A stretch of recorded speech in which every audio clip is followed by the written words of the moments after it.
But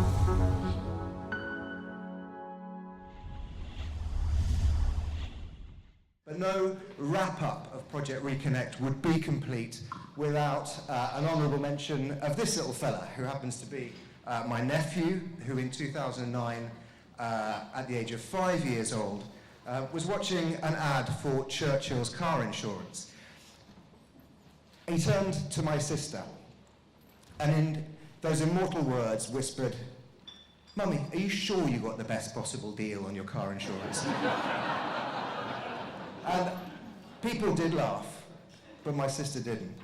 Her eyes fell on me like daggers, and in those immortal words she said, "You work for the World Federation of Advertisers." Yeah, and I suddenly understood what Bill Hicks was on all about. By the way, if anyone here is in advertising or marketing, kill yourself. Can't believe I just shown that to an audience of marketers. But you know, I almost did, because I've been working since 2002 on pretty thorny issues around food marketing and obesity. Even my mates down the pub were blaming me for making kids fat, for turning kids into materialistic little monsters. We as an industry were being blamed for alcohol problems and minors drinking too much. Hell, we're blamed all the time, as we'll know and we'll talk about over the next couple of days, for stealing people's data. In fact, as you've seen from the New York Times article, we've been blamed for everything that's wrong with the internet. Christ, we're even being blamed for the sanity of Glaswegians. I need to go and talk to someone. That said, hadn't talking got us into this mess in the first place? I figured actually, probably we need to do a bit more listening. It was at this point, back in 2010, with the support of my boss, who was probably suffering from the same pangs of conscience that I was suffering from, decided to embark on a project with Firefly Millward Brown to go out and talk to kids around the world, in Brazil, China, US, UK, and indeed their parents, about what they wanted and expected from brands. And you know what? It was pretty cathartic. The process itself seems to be helpful. It's really nice to be asked to give an opinion, especially when you're asking for the opinion of teenagers, said one girl in the US. It'd be interesting to see if the advertising companies take note. And with that, we kind of drew a line in the sand, and we were able to identify 13 rules of online engagement, which was a great start. In 2011, the first godfather of Project Reconnect, then Deputy President Stephen Kehoe, bruised and bloodied from the food wars, having worked with PepsiCo, who understood exactly what we were talking about, presented to a big group of marketers in Beijing at Global Marketer Week in Beijing, where when I was looking through the photos, I incidentally found some photos of other people. Keith Weed was giving his first presentation as CMO of Unilever. There's another chap on the right there who you might recognize. 2012, the bandwagon moved to New York, and we had a great chat. We had a lot of fun talking to some kids in New York about what they liked about brands, what they didn't like about brands, and what brand expectations were. But we weren't just talking to parents and kids and consumers at large. We took this to policymakers as well. And one particular policymaker, which kind of resonated with us, was a guy who worked at the European Commission as Director General for Health and then in Communications. And this is what he had to say. As I understand the trends in marketing, we're looking in a sophisticated society and market such as Europe at a move beyond selling brands, selling ideas, towards aligning products and marketing processes with the aspirations of society. I think my dream would be that we look at the aspirations of society in a way that plays to the best we want to be in Europe. Everybody has this conflict between what we say we want and what we actually do. For example, do we buy ecologically friendly products if they cost a little more? I think marketing could play a big role in driving some of the social changes we face in Europe, coming to terms with more secure urban living, a more sustainable future, and not just issues about is my product safe and high quality. And I think that to visibly participate in that part of society's struggle with itself would completely transform the image of marketing as an activity. Hallelujah. Hallelujah, smart words. Yeah? This is like an epiphany to us. Yeah? Had we uncovered the antidote to Bill Hicks? Yeah? Beyond selling brands towards aligning products and marketing with the aspirations of society. To visibly participate in society's struggle with itself would completely transform the image of marketing as an activity. And I hesitate to say, but I reckon it was an avant-garde vision into the future about ultimately what we've been talking about a lot in the marketing industry recently, is about purpose. So on we went in 2013, the 60-year anniversary of WFA celebrated in Brussels, and we did a bit of research on brand purpose. We went out and spoke to 1,000 marketers around the world through our national associations to get their view about what purpose means to marketers. But we also, teaming up with Edelman, tried to understand what purpose means to consumers. And we found that there's a little bit of a disconnect. First of all, marketers were more the belief in 2013 that purpose was more about saving the whales. And the number one indicator that consumers were coming back and saying the number one reason why I would trust a company is actually because they listen to and respond to customer feedback. The message there was it doesn't need to be worthy purpose. It can be more a question of customer retail management than CSR. The other big learning was this is not a first world problem.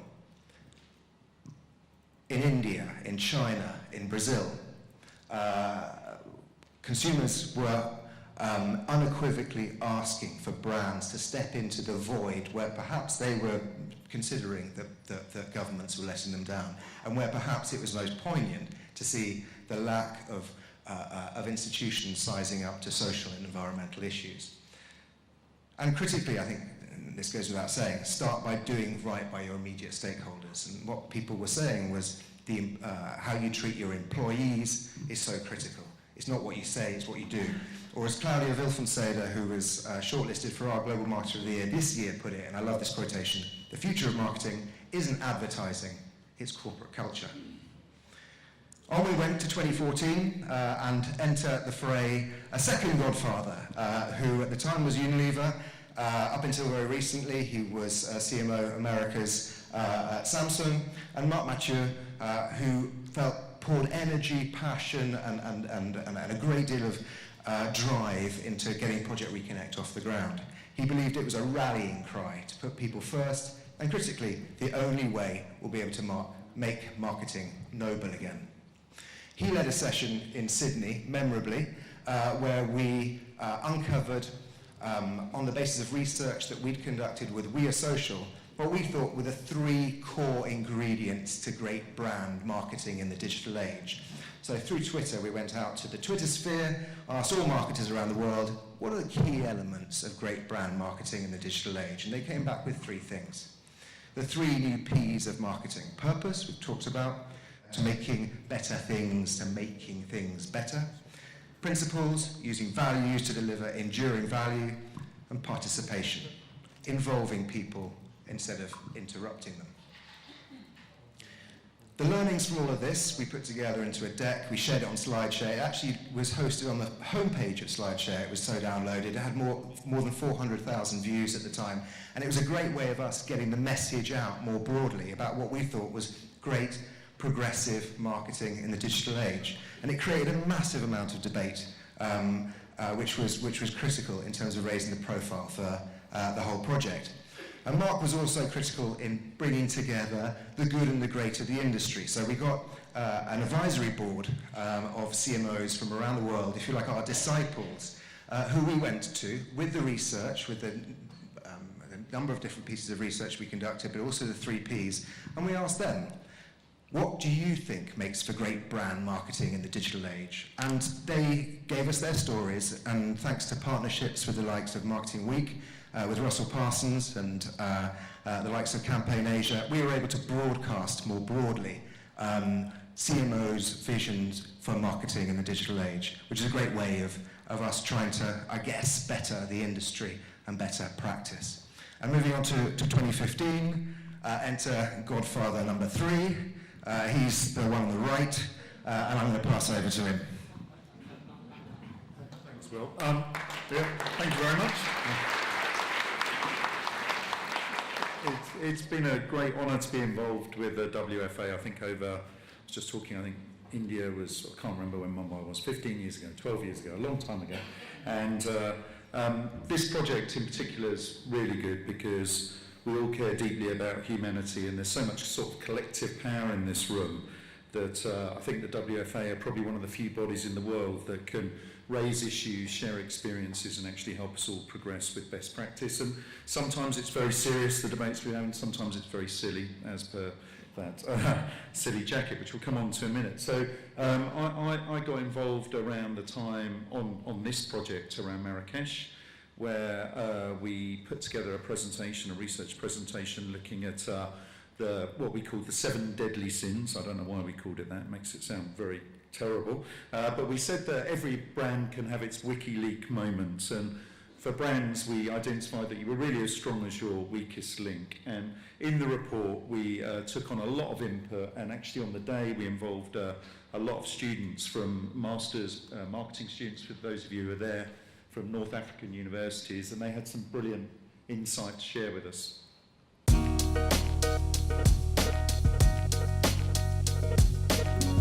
I must say there is still work to be done, especially when it comes to creativity in an advertisement, because sometimes I see that there is an advertisement that is special to another culture, and they just take it and they duplicate it to our culture, and it doesn't fit. There's always this gap, and the message is not really clear.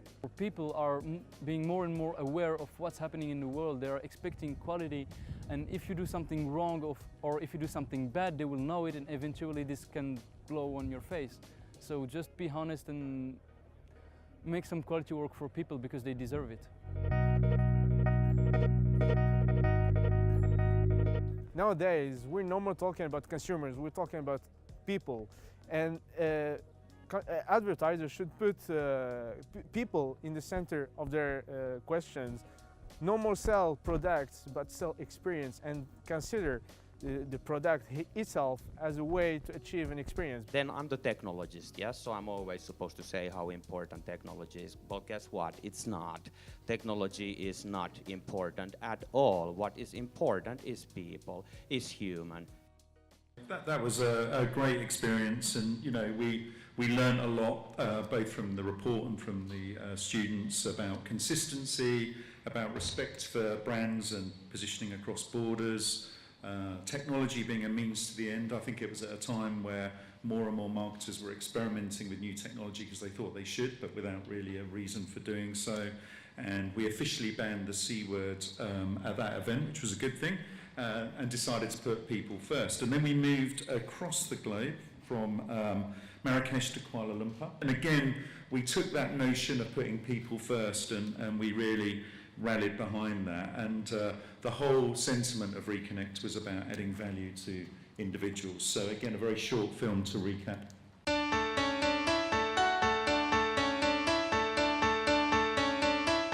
Our focus really is internal, and it's really based on the simple premise that if you create engaged colleagues, they're likely to create engaged customers, and if you create engaged customers, they're likely to spend more time with you and buy more products from you. I think getting people aligned behind a kind of reason for being at the company is a really important thing. I think it's what a lot of millennials and Gen Z, whatever you want to call them, young people are looking for now in terms of the companies they work for. They want to know a company's reason for existing in the world. My boss has given each one of us this big eraser, pink colored one, which we keep on our desk, and it says, for big mistakes, right?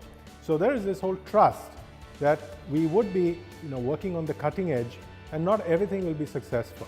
So with this combination, we are able to then take bold decisions. I can write a halfway decent ad. I used to describe this as the account man's ad.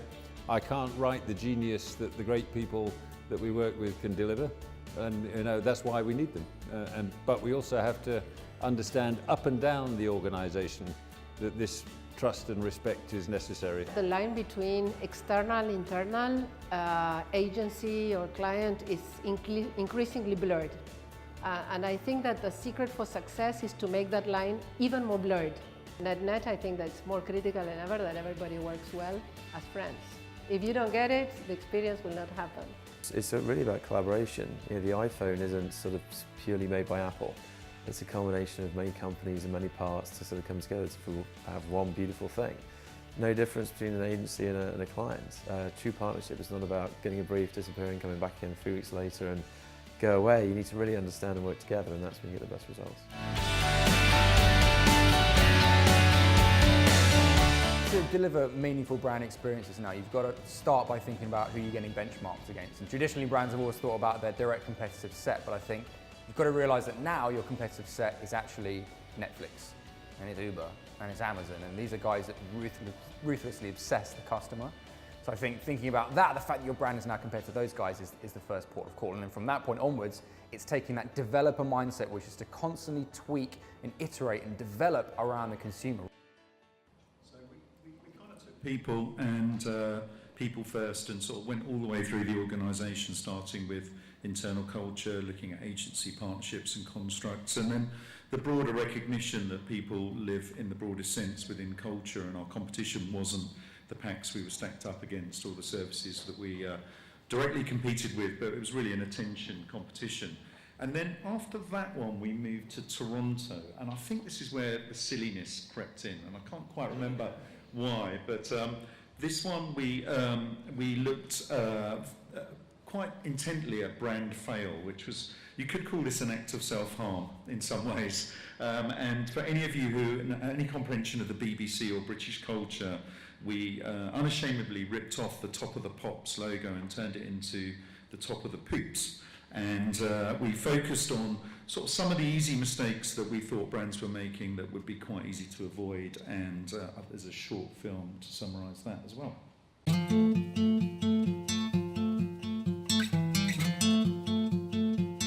I think I'm very lucky because I have a boss who wants me to always tell the truth and gives me feedback if he thinks I've stopped doing that, and says, keep being brave, keep making sure you deliver the truth where it needs to be told. And I particularly like this notion that, you know, in my ex-Vodafone days, I started on the outside, and they used to call me their insultant. Now that sticks with me, because what they were talking about is I was fearless in telling the truth. If you look at what are the skills which are extremely important right now, is being able to authentically, with a lot of authenticity, speak to your consumers. And this is very difficult for the brands because they've never been directly conversing with the consumers. In my previous agency, for real community management on food, we had actually grandmother. We had grandmother speaking on Facebook and really conversing, because they were extremely relevant. They were way more relevant than any millennial 20 years old who had never cooked in his life. I think the whole concept of brand fail it's like a double-edged sword. I mean, obviously you don't want to mess up publicly and be ripped apart for a tone-deaf idea. But then equally, I think you need as a brand to have a culture where you can experiment and test, and we sometimes call it like the 5% club at Contagious, like take a small amount of your media budget or something and just experiment, and if it works, you scale it up. And I think, you know, I talked about Domino's today, and I think as a brand, they're this amazing kind of Phoenix brand that were absolutely on the floor, being criticised for a terrible product. I had that whole very famous now turnaround story, but what that's turned them into is a company where they say we're a constant work in progress. You know, that it's a company that's all about innovation, everything they do, but it's done from a really clever point of view, which is customer centricity. Yeah, that was a wonderful experience, and you know, trying to focus on authenticity and two-way dialogue and how to deal with customer interaction in the digital age were big themes. And from there, we leapt again over to Asia, I believe, and into Tokyo. So hopefully some of you were there last year, and this was potentially a career-defining and career-ending moment for Paul and I, because we were lampooned by the WFA and made to wear ridiculously silly costumes and to run a game show, which, in fairness, was inspired by Japanese game show culture. So for any of you who are steeped in that, you'll know that do push it a little bit over there. So what we did there was we looked at some of the more superficial attempts that brands were making to strike a chord and be relevant in people's lives. And we snatched this quote from Mark Ritson this week, which again, this subject still wobbles around our marketing hemisphere, where he said, time and time again we encounter the lofty, admirable sheen of brand purpose, only to discover it flakes off with even the slightest scratch to reveal a darker, more commercial subservice beneath. But underneath the silliness of the presentation, we did produce actually a really good report, Paul and I, or we thought it was good, where we identified what we called was 10 Reconnect rituals, and we backed that up with a fair amount of case studies and work sourced through Contagious, and hopefully produced something that was really useful for everybody. It was certainly fun putting it together. The gold lame jackets weren't fun, but I just wanted to say that this presentation, sort of people kind of liked it, probably because we made ourselves look stupid, but we were asked to repeat it at Cannes in the summer, which was a stickier experience because it was a lot warmer down there, and I actually got to swap my jacket for the most significant jacket in marketing at the time, which was Keith Weed's. So there you go. So it shows that jackets and marketing do intertwine. So moving forward to today, it's been an amazing journey with Reconnect, and what we really wanted to do was to celebrate everybody's input in the room. So many of you have been involved in this project, and so myself and obviously the WFA and Paul, we produced this little report that's on your desk. It's backed up by a website which links to all the research, which, you know, some of it's really, really good, some of the presentations, 400,000 on a slide share, that seems pretty substantive to me, and we hope this is really useful for you all as we all continue to strive to do better at what we do.